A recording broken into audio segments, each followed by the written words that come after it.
Sa panahon ng pagiging konektado ng mga tao sa malalayo, sila naman ay nawawalan ng koneksyon sa malalapit sa kanila.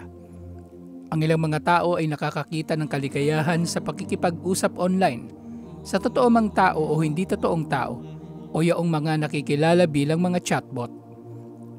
Ang mga chatbot ay mga programa na pinatatakbo gamit ang Artificial Intelligence o AI na may kakayanan na matuto mula sa kinakausap nito. Hindi ito naglalaman ng mga pre-programmed messages lamang. Ito ay natututo kung ano ang mga ninanais ng kausap nito. Sukdulang ito ay magsasabi lamang ng mga bagay na ikatutuwa ng kausap nito. Sukdulang ito ay sumang-ayon sa mga baluktot na katwiran, karahasan at iba pa. Ang isa pang panganib ng AI at chatbots ay madalas kabataan ang nahuhumaling dito na maaring kulang pa ang karanasan sa mga ito at nakatatagpo ng kaligayahan sa mga bagay na ito. Sukdulang sila ay maging mga adik o magkaroon ng emosyonal na relasyon sa mga ito sa halip na sa tao.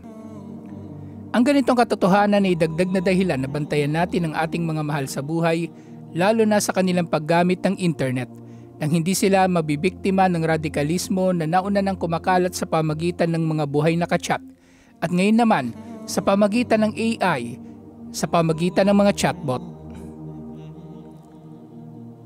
Ang mga terorista ay gumagamit din ng psikolohiya upang makapag-brainwash ng mga kasapi, upang magawa ng mga ito ang mga karumal-dumal na krimen.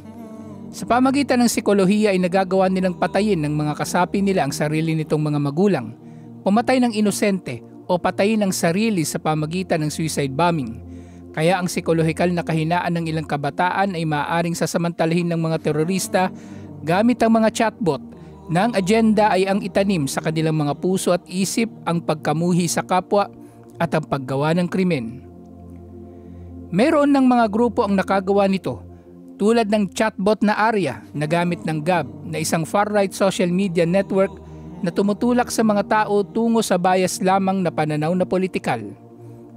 Ang tangkang pagpatay ni Jasmine Chale sa reyna ng Inglaterra noong 2021, nadulot ng pakikipag-chat niya sa isang chatbot ang nagpapatunay sa panganib na ito.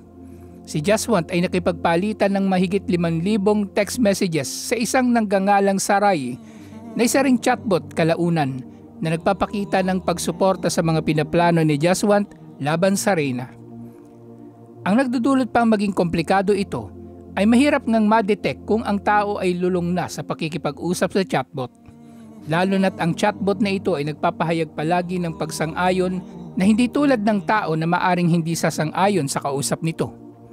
Dahil dito, mahalaga na mapaalalahanan ng mga Muslim na mas marapat nilang kilingan ang pagiging kapiling ng kapatid sa pananampalataya sa halip ng mga chatbot na maaring minamanipula ng masasamang tao upang isulong o itanim sa isip ng tao ang kanilang agenda.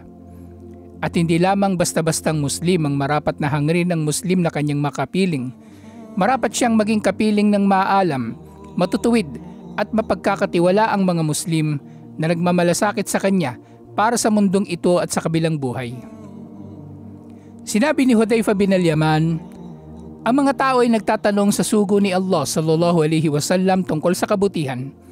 Samantalang ako ay nagtatanong sa kanya tungkol sa kasamaan dahil sa takot na abutan ako nito.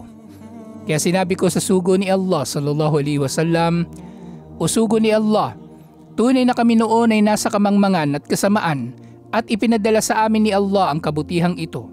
Kaya, meron bang kasamaan pagkatapos nito? Sinabi niya, oo. Sinabi ko, may kabutihan pa ba pagkatapos ng kasamaang ito? Sinabi niya, oo. Ngunit may kasamang usok. Sinabi niya, ang mga tao ay susunod sa isang sunnah liban pa sa aking sunnah at susunod sa gabay na liban pa sa aking gabay. Makikilala ninyong ilan dito at hindi ninyo makikilala ang iba. Sinabi ko, may kasamaan pa ba pagkatapos ng kabutihang ito? Sinabi niya, oo.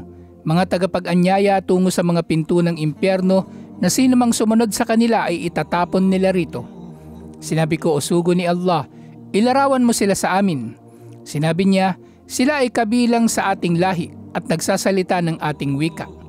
Sinabi ko, o sugo ni Allah, ano sa palagay mo kung abutan ako niyon?